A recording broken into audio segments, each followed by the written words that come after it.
What's up, everybody? It's Big Nasty here. I know it's been a hot minute. If you've been watching my Instagram, I have been posting. Please ignore the little shadow here. My daughter bonked her head and she gave me a good one, a good shiner. Anyways, here we are. The market. Pokemon has definitely taken a huge turn. One that probably a lot of people weren't okay with. Um, but you know what? I've called it. I don't know if you've seen any of the videos. When GameStop started raising their prices, I just was just like, here we go. The prices are either going to go higher and everyone's going to buy into it, or no one's going to be picking up from GameStop. And it's definitely going to deter scalpers. And it's just going to be this dwindle down, this calm down. And you know what? Honestly, during the holiday season, the market definitely takes a step back. Before the spike last year, this time last year, Surging Sparks was out, and it was the hype was building up with Terrestrial Festival out in December last year, and then Prismatic following that, right? So then that's when it got really crazy, 2025. So it's nice to see the consistency within the markets and time still be slow. Like entering summertime slows down a bit, entering wintertime slows down a bit. So it's kind of nice. It's a little predictable, but if you're new to the hobby, don't get scared. This has happened time and time and time again. Just if you can afford to, if your presents for your loved ones are already purchased and everything, your travel plans are already done or planned out, then my suggestion is to kind of slowly build more. Build your portfolio. This is your chance. This is your chance to get the Journey Together booster box you've been wanting. This is your chance to get that Phantasmal Flames booster box. This is your chance, now that megas have started, this is your opportunity to buy those booster boxes, the ME1s, ME2s. This is the chance to buy these sets at an affordable price. I'd say affordable is $200. With how this market's been in 2025, $200 to $225 is a phenomenal deal. It's pretty consistent, especially if you see Journey Together. The only one that's still quite wild is Deaths and Rivals, and more power to it. That was one of my most anticipated sets that I was waiting for. Unfortunately, I couldn't help myself and I ripped my booster boxes. But doesn't mean I'm not going to be getting that stuff in the future. I highly recommend, just buy them, have some for, desk decor and whatnot. I like these booster bundles, my family ripped them all, but they're still fun to stack, and I want to see how high I can go before they fall. But anyways, back to what I was saying. This is your chance to have fun, rip packs, enjoy the hobby. This is the best part. And if you want to collect and you're truly in it to see your collection grow, this is the time to buy and hold sealed product. This is the time to buy the ones that you missed out on. This is where everything starts to be a little bit more affordable. But don't expect it to last a very long time. I don't see it lasting long. Once February hits, the 30th anniversary hits, I could see there being like an uptick. February 5th, Japan opens up their first Pokemon ever amusement park. It's like the Disneyland for Pokemon, where you can actually be in a full-on town that emulates one from the city, from the games, the original vintage games and the TV shows. So it's really cool that Pokemon's taking those steps forward.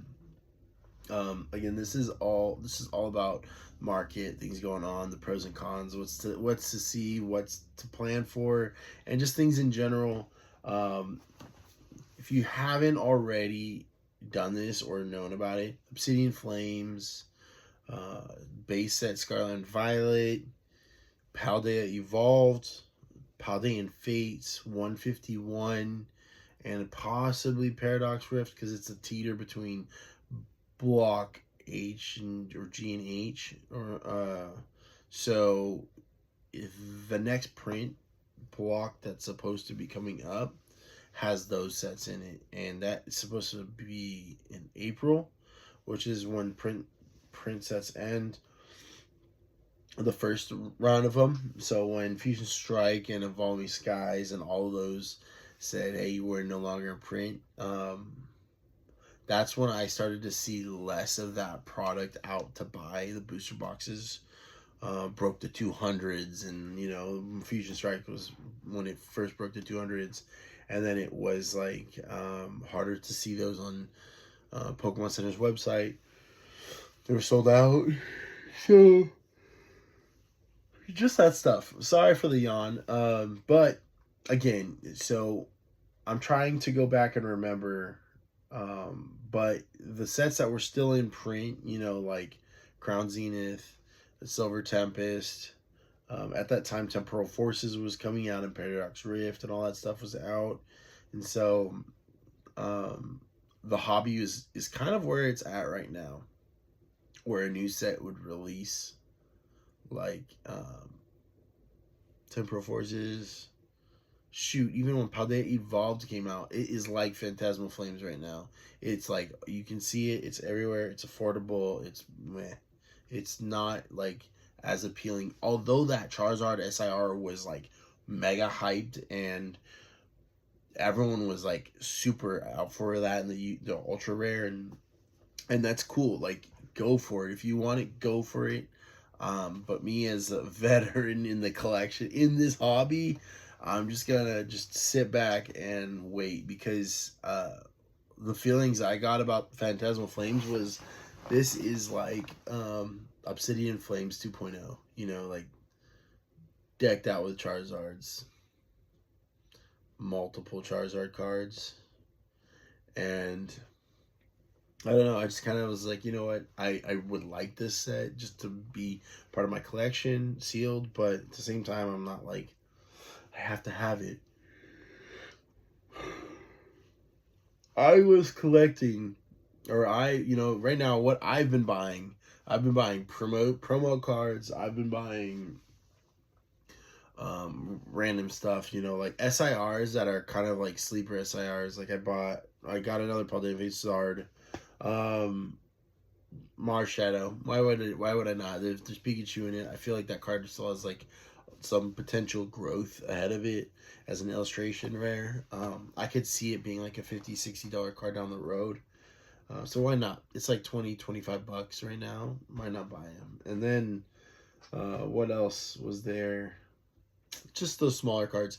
You know, always look for those like possible, or you know, those niche cards. Niches sometimes tend to, you know, like I bought this like Luffy promo a couple years ago. Like a vendor had like stacks of them. They opened the treasure boxes. I never opened a treasure box, but they opened a bunch of them, and they had the promo cards, and they have for 50 cents. So I was like, you know what, I really like One Piece, I like Luffy, and it's just dope that it has Sabo and Ace on it. So I bought 40 of them. I gave $20, was like, yeah, here's 20, and bought 40 packs, sealed promos. And now, you know, those cards are upwards $15-$16 each. And I was like, dude, this is crazy. I'm just going to sit on them still. They're all still sealed in a box. Just like, I gave some of them away as like giveaways on my stream a while back. Which I will do on my streams on Whatnot. I have a Whatnot, and on my streams I do a lot of giveaways, and I like to do promo giveaways and stuff like that. So anyways, yeah, those cards are, you know, bumping, and I'm just gonna sit on them. And you just do that. This is the time to do that. This is the time to go and find those cards that are manageable, like financially manageable. Buy a ton of them and sit on them. Charizard SIR, Obsidian Flames. It's at $68. Buy it. I'd say buy it. $68 for the top chase card of Obsidian Flames. Buy it. I would like to buy like at least 10 of them. Just sit on them and then see where it is. It's a really cool artwork. It's the same artist that did the Paldean Fates Charizard, the Mega Latias EX from Mega Evolutions. What other cool artwork she does? She's done so many sick ones. But yeah, I think she's a pretty dope artist. But again, these are your opportunities. The Charizard from Obsidian Flames, $68. Snag that one. Greninja. Greninja is, yes, it's in the low 300s. But with a new set coming out in 2026, I could see it growing. And once Twilight Masquerade, which is going to be a little bit further out of print, it's going to be, I think, the summertime is when they end the second set of prints. I'll say summer to fall of 2026 is when Twilight Masquerade ends up like not being no longer print. But yeah, I highly recommend grabbing some of those cards while they're still affordable. The 151 Charizard is like $230 right now. Yeah, bag them suckers.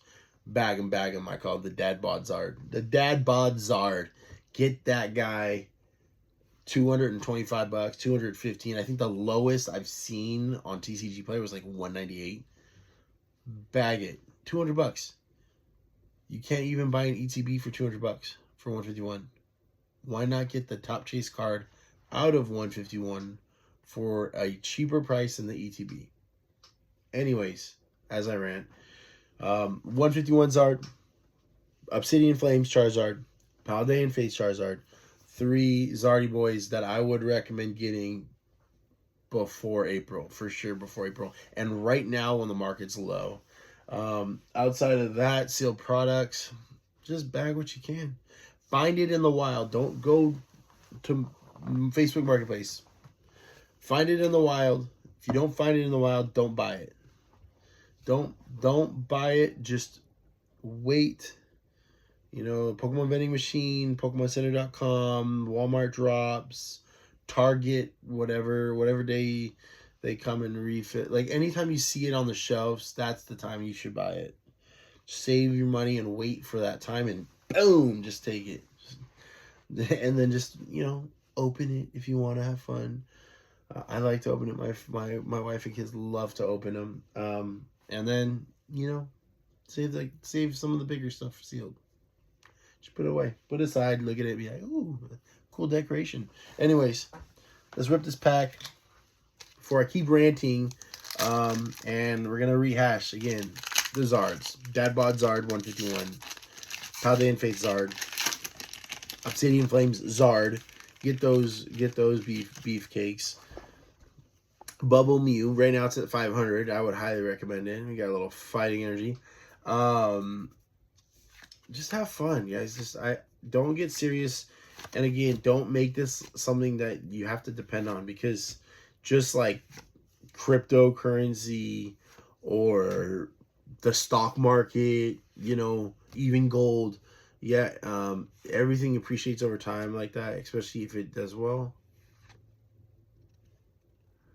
Dag nabbit, nothing. But make sure, like I said, that's why I say buy it in the wild, because you're buying it at the best possible market price out there.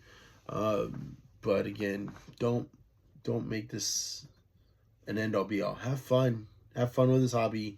If you don't have fun with this hobby, it's gonna burn you out quick. That's all I can say. Enjoy it. Find stuff in the wild, and Big Nasty out.